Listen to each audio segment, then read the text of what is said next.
Hello friends, welcome to our channel to box office. কথা বলবো দাগি এটির চতুর্থ দিনের কালেকশন নিয়ে। বরবাদ এই মুভির চতুর্থ দিনের কালেকশন নিয়ে আপনি জানিয়ে দিই, সাকিব খান স্যার অভিনীত বরবাদ মুভিটি অলরেডি বক্স অফিসে একটি দারুণ কালেকশন এনেছে। বরবাদের লাইফ টাইম কালেকশন খুবই ভালো হতে পারে, কারণ বক্স অফিসে মুভিটি ডে বাই ডে ভালো কালেকশন করেছে। বর্তমানে মুভির শো সংখ্যা ডাবল। মুভিটি বাংলাদেশে প্রায় 500 শো নিয়ে চলছে এবং প্রতিদিন মুভিটি ডে বাই ডে ভালো কালেকশন করেই চলছে। কথা বলবে এই দুই টিমের কালেকশন নিয়ে। ভিডিও ভালো লাগে তো লাইক করবেন। এখনও যদি বক্স অফিস চ্যানেলটি সাবস্ক্রাইব না করে থাকেন, সবার আগে সকল latest update plus box office collection জানার জন্য আমাদের চ্যানেলটি সাবস্ক্রাইব করে নেবেন। প্রথম বলবো দাগি নিয়ে বাজল 4,50,00,000 টাকা। লিড হলো আফরান নিশু স্যার। এটি নিজের চতুর্থ দিন কমপ্লিট করেছে। আফরান নিশু স্যার অভিনীত দাগি মুভিটি ডে বাই ডে ভালো কালেকশন করছে। আমরা আশা করছি দাগি লং টাইম রান করবে এবং অবশ্যই বক্স অফিস থেকে রেকর্ড ব্রেকিং কালেকশন করবে। আফরান নিশু স্যার বাংলাদেশের একজন অনেক বড় সুপারস্টার। বর্তমানে তার জনপ্রিয়তা তুঙ্গে, কিন্তু আপনি জানিয়ে দিই দাগি এবং বরবাদ ক্ল্যাশে রিলিজ হয়েছে এবং ক্ল্যাশে রিলিজ হওয়ার কারণে প্রত্যেকটি মুভি কিন্তু শো হারিয়েছে, কম শোতে চলছে। দাগি লং টাইম রান করতে পারে, হতে পারে লাইফ টাইমে মুভিটির কালেকশন 14 থেকে 15 কোটি টাকা প্লাস হতে পারে। নিজের চতুর্থ দিনে বাংলাদেশ থেকে আয় করেছে 32 লক্ষ টাকা।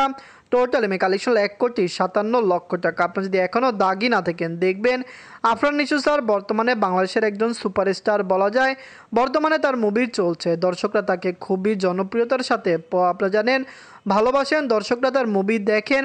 আফরান নিশু স্যারের সুরঙ্গ একটি ব্লকবাস্টার ছিল। বক্স অফিসে মুভিটি 14 কোটি টাকা প্লাস বিজনেস করেছিল, যেখানে দাগিও লং টাইম রান করছে এবং সবার কিন্তু রিভিউ এবং একটি প্রেডিকশন যে দাগি লাইফ টাইমে 14 থেকে 15 কোটি টাকা প্লাস বিজনেস করতে পারে।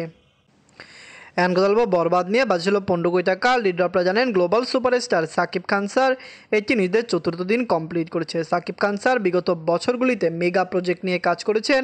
আপনারা জানেন তার বিগত বছরগুলিতে সেরা ফিল্ম ছিল প্রিয়তমা, এরপরে আসলো রাজকুমার, এরপরে তুফান এবং দরদ। 4টি মুভি বক্স অফিসে দারুণ কালেকশন করেছে এবং বর্তমানে তার মার্কেট অনেক বড়।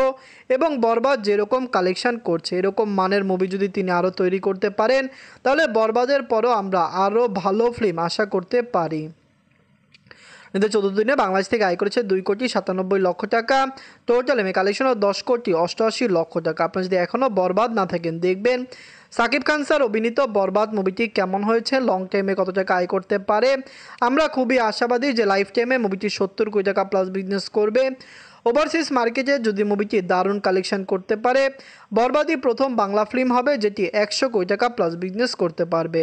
সাকিব খান স্যারকে বর্তমানে গ্লোবাল সুপারস্টার বলা হয়, কারণ ওভারসিজ মার্কেটের প্রায় 30 থেকে 32টি কান্ট্রিতে তার মুভি রিলিজ হয় এবং সেখান থেকে মুভিগুলি ভালো কালেকশন আনতে পারে। ধন্যবাদ।